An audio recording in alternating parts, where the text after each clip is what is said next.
সরোয়ার আলমগীর সাহেব তিনি সুপ্রিম কোর্টের হাইকোর্ট বিভাগের রায়ের পরিপ্রেক্ষিতে নির্বাচন কমিশন তাকে তার নাম নির্বাচিত এমপি হিসেবে গেজেটে প্রকাশ করেছেন। তৎপরবর্তীতে তিনি শপথ গ্রহণ করেছেন এবং পার্লামেন্ট অধিবেশনে যোগদান করেছেন, সেটি অব্যাহত থাকবে। তিনি তার এমপি হিসেবে দায়িত্ব পালন করা, পার্লামেন্টের অধিবেশনে যোগদান করা এবং জনগণের বিশেষ করে তার নির্বাচনী এলাকার জনগণকে প্রতিনিধিত্ব করার ক্ষেত্রে কোনো আইনি বাধা এখন আর আপাতত থাকলো না। জনাব সরোয়ার আলমগীর তিনি, আপনি জানেন যে বিএনপি থেকে একজন প্রতিনিধি ছিলেন, নির্বাচনে প্রতিদ্বন্দ্বী প্রার্থী ছিলেন এবং তিনি তার মনোনয়নপত্র রিটার্নিং কর্মকর্তা কর্তৃক প্রথমে বৈধ হয়।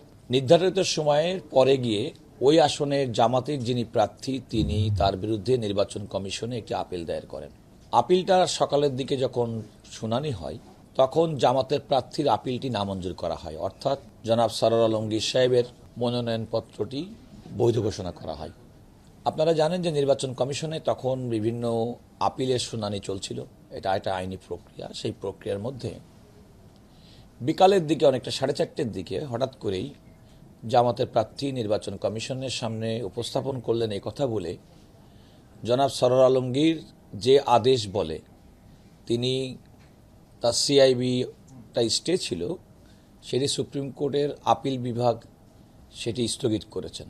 অর্থাৎ তাদের বক্তব্য অনুযায়ী যে তিনি সিআইবিতে অন্তর্ভুক্ত এবং তিনি ঋণের দায়ে তার মনোনয়নপত্র বাতিল হওয়ার জন্যে হতে হবে।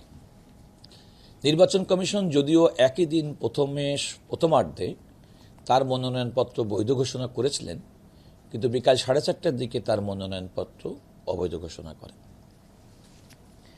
জনাব সরোয়ার আলমগীর স্বাভাবিকভাবেই ক্ষুব্ধ হয়ে হাইকোর্ট বিভাগে আসেন, হাইকোর্টে রিট ফাইল করেন এবং রিটে অন্তর্বর্তীকালীন আদেশে সুপ্রিম কোর্টের হাইকোর্ট বিভাগ তাকে নির্বাচনে প্রার্থী হওয়ার জন্যে অনুমতি দেন এবং তাকে প্রতীক বরাদ্দ দেওয়ার জন্য বলেন। এই প্রতীক বরাদ্দের পরিপ্রেক্ষিতে জনাব সরোয়ার আলমগীর সাহেব তিনি নির্বাচনে প্রার্থী যখন করছিলেন, হাইকোর্টের এই আদেশের বিরুদ্ধে জামাতের প্রার্থী তিনি সুপ্রিম কোর্টের আপিল বিভাগে যান। আমি বলছি এই প্রক্রিয়াটা হচ্ছে নির্বাচন পূর্ব অবস্থা। তখন আপিল বিভাগ, আপনারা নিশ্চয়ই জানেন যে দুইটি মামলার ক্ষেত্রে একই জাতীয়, একটা হচ্ছে জনাব আসলাম চৌধুরী এবং জনাব সরোয়ার আলমগীর, তাদের ক্ষেত্রে আদালত নির্দেশনা দেন সুপ্রিম কোর্টের আপিল বিভাগ যে তারা যদি নির্বাচনে বিজয়ী হন তাহলে তাদের ফলাফলের গেজেটটি প্রকাশিত হবে না। সেই হিসেবে কিন্তু জনাব আসলাম চৌধুরী এবং সরোয়ার আলমগীর সাহেবের গেজেটটি কিন্তু ইতিপূর্বে প্রকাশিত হয়নি। এখন নির্বাচনের পরে সুপ্রিম কোর্টের আপিল বিভাগের পূর্ণাঙ্গ বেঞ্চ শুনানিতে যেহেতু হাইকোর্টের রুলটি পেন্ডিং ছিল এবং অনিষ্পন্ন অবস্থায় ছিল, আপিল বিভাগ হাইকোর্ট বিভাগকে নির্দেশনা দিয়েছিলেন যে আপনারা যে রুলটি পূর্বে ইস্যু করেছিলেন এবং যে রুলের অন্তর্বর্তীকালীন আদেশ বলে জনাব সরোয়ার আলমগীর সাহেবকে নির্বাচনে প্রার্থী হওয়ার জন্য অনুমতি দিয়েছিলেন, সেটি চূড়ান্ত নিষ্পত্তি করা হোক। আপনারা জানেন যে সুপ্রিম কোর্টের হাইকোর্ট বিভাগ সেটি চূড়ান্ত নিষ্পত্তি করেছেন এবং জনাব সরোয়ার আলমগীর সাহেবের পক্ষে রায় প্রদান করেছেন। অর্থাৎ জনাব সরোয়ার আলমগীরকে বৈধ হিসেবে নির্বাচন কমিশন সকালে প্রথমার্ধে ঘোষণা করার পরেও দ্বিতীয়ার্ধে জামাতের প্রার্থীর আবেদন কিংবা দাবির প্রেক্ষিতে তার মনোনয়নপত্র বাতিল করার যে সিদ্ধান্ত নির্বাচন কমিশনে নিয়েছিল, হাইকোর্টের চূড়ান্ত রায়ে সেটি অবৈধ বলে ঘোষিত হয়েছে। রায়টি হওয়ার সঙ্গে সঙ্গে নির্বাচন কমিশন রায়ের সম্পর্কে জানার পরে তারা গেজেট প্রকাশ করেছেন এবং তাকে শপথের ব্যবস্থা করেছেন। জনাব সরোয়ার আলমগীর সাহেব শপথ নিয়েছেন এবং বিগত অধিবেশনে তিনি অংশগ্রহণ করে বক্তব্য রেখেছেন। এমন একটা পরিস্থিতিতে জামাতের প্রার্থী যিনি জনাব সরোয়ার আলমগীর সাহেবের কাছে ভোটে হেরে গেছেন, তিনি সুপ্রিম কোর্টে একটা মিসলেনিয়াস পিটিশন দায়ের করেছিলেন, যেটির উপর শুনানির জন্য আজকে আদেশের জন্য ছিলেন। তার বক্তব্য হচ্ছে যে হাইকোর্ট আদেশ দিলেও, রায় দিলেও তাদের উচিত ছিল নির্বাচন কমিশনের অপেক্ষা করা এবং নির্বাচন কমিশন অপেক্ষা করার পর তারপর দেখা উচিত ছিল। তো সেটা তো নিয়ম না, কারণ নির্বাচন কমিশন সেভাবে কাজ করে না। আপনারা নিশ্চয়ই লক্ষ্য করেছেন বিভিন্ন সময় নির্বাচনের আগে অনেক প্রার্থীর মনোনয়নপত্র বৈধ হতো কিংবা তিনি প্রতীক ফিরে পেতেন। নির্বাচন কিন্তু কমিশন তার কার্যক্রম পরিচালনার ক্ষেত্রে কখনোই কিন্তু আদালতের সার্টিফাইড কপির জন্য সময় বিলম্ব করেন না, কারণ সব কিছুর টাইম ফ্রেম আছে। এবং তারা যদি কোনো অ্যাডভোকেট সার্টিফিকেট দেন কিংবা নির্বাচন কমিশনের নিজস্ব আইনজীবী যদি বলেন যে হ্যাঁ আদালত কর্তৃক এই আদেশ ঘোষিত হয়েছে, নির্বাচন কমিশন তার উপরে কাজ করেন এবং সেভাবে তারা দায়িত্ব তাদের পরবর্তী কার্যক্রম নির্ধারণ করেন। এক্ষেত্রেও এমনটি হয়েছে। কিন্তু ওনাদের বক্তব্য হচ্ছে যে নির্বাচন কমিশনের বিলম্ব করা উচিত ছিল, অপেক্ষা করা উচিত ছিল। তো সেটা পরিপ্রেক্ষিতে আজকে আদালতের আপনারা জানেন যে বেশ কয়েকদিন শুনানি হচ্ছে। আমি অ্যাটর্নি জেনারেল হিসেবে এই মামলায় নির্বাচন কমিশনের যে কী কারণে করেছে সেটা আমি আদালতকে উপস্থাপন করেছি এবং আমি আদালতকে বলেছি যে প্রধান নির্বাচন কমিশনার এ বিষয়ে আমাকে জানতে চেয়েছিলেন। আমি তখন বলেছি যে আপনারা আদালতের অন্য আদেশের ক্ষেত্রে যে প্রক্রিয়ায় আপনারা কাজ করে থাকেন একই প্রক্রিয়ায় করে থাকেন করবেন।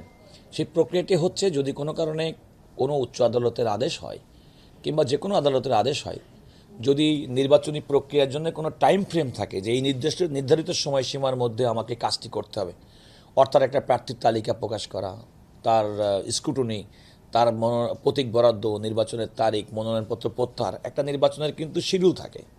তো সেই ক্ষেত্রে নির্বাচন কমিশন আপনারাও সেক্ষেত্রে এটি কাজ করতে পারেন। আরেকটি বিষয় হচ্ছে দেখেন, একজন প্রার্থী তিনি জনগণের ভোটে নির্বাচিত হয়েছেন এবং যিনি আজকে আদালতে আসছেন তিনি তার কাছে পরাজিত হয়েছেন, জামাতের প্রার্থী। তো যে জনগণ লক্ষ লক্ষ জনগণ তাকে ভোট দিয়ে সংসদে পাঠালো, তিনি সংসদে যাবেন, সংসদে কথা বলবেন এবং সংসদে তাদেরকে প্রতিনিধিত্ব করবেন। এটাই তো সাধারণ ওই এলাকার ভোটারদের তো প্রত্যাশা। এই প্রত্যাশার জায়গাটা থেকেও তো আমাদের বিবেচনা করতে হবে। নির্বাচন কমিশন তো আদালতের রায় বাস্তবায়ন করে তার নির্বাচনের পরে তার গেজেট ফলাফল প্রকাশ করেনি। তাদেরও তো একটা সাংবিধানিক দায়িত্ব আছে যতদূর সম্ভব জনগণের ভোট দিয়ে নির্বাচিত প্রতিনিধি যাতে সংসদে যেতে পারেন সেটা ব্যবস্থা করা। তো নির্বাচন কমিশন যথাযথভাবেই তার দায়িত্ব পালন করার মধ্যে কিন্তু আইনি কোনো ব্যত্যয় ঘটেনি, কারণ আইনের মধ্যে এমন কোনো পেরিফেরি কখনো নাই যে আজকে কোনো কারণে রায় দিলে কিংবা আদেশ দিলে আপনি পরবর্তী একদিন পর্যন্ত অপেক্ষা করতে হবে। আইন তার নিজস্ব গতিতে চলবে। কারণ যেমন আজকে ধরেন উল্টাভাবেই যদি বলি, যেমন আজকে এই যিনি নির্বাচনের ভোটে পরাজিত হয়েছেন তিনি যেমন আদালতের বারান্দায় তিনি তো নাও আসতে পারতেন, তাহলে কি হতো? সুতরাং প্রিএমটিভ স্পেকুলেটিভ সিচুয়েশনের উপরে তো আদালতের রায় বাস্তবায়নটা স্থগিত থাকবে কিংবা বিলম্বিত হবে এটা প্রত্যাশা নাই। তো আজকে যেহেতু ইতিমধ্যেই হাইকোর্টের পূর্ণাঙ্গ রায়টি প্রকাশিত হয়েছে, এটা আমরা আজকে আদালতকে জনাব সরওয়ার আলমগীর সাহেবের পক্ষের আইনজীবী উল্লেখ করেছেন এবং আমি নিজেও বলেছি যে আমিও জেনেছি যে রায়টি প্রকাশিত হয়েছে এবং আপনারা গতকাল মিডিয়াতেও এটা একটা ব্রেকিং দিয়েছেন অনেক জায়গায় যে সরওয়ার আলমগীর সাহেবের প্রার্থিতা সংক্রান্ত রায়টি, পূর্ণাঙ্গ রায়টি প্রকাশিত হয়েছে এবং তিনি বৈধ প্রার্থী হিসেবে যে ছিলেন সেটি প্রমাণিত হয়েছে। তো এই পরিস্থিতিতে আদালত বললেন যে তাহলে তো এই মামলাটি আর এই মুহূর্তে শোনার কোনো সুযোগ নেই। আপনারা যদি কোনো কারণে মনে করেন সংক্ষুব্ধ হন তাহলে রায়ের বিরুদ্ধে আপনারা নিয়মিত আপিল দায়ের করতে পারেন, তখন আমরা এই বিষয়টি শুনব। তো এখন ওইটি মামলা তালিকা থেকে বাদ দিয়ে দিয়েছেন এবং এই পরিস্থিতিতে বলা যায় জনাব সরওয়ার আলমগীর সাহেব তিনি সুপ্রিম কোর্টের হাইকোর্ট বিভাগের রায়ের পরিপ্রেক্ষিতে নির্বাচন কমিশন তাকে তার নাম নির্বাচিত এমপি হিসেবে গেজেটে প্রকাশ করেছেন। তৎপরবর্তীতে তিনি শপথ গ্রহণ করেছেন এবং পার্লামেন্ট অধিবেশনে যোগদান করেছেন, সেটি অব্যাহত থাকবে।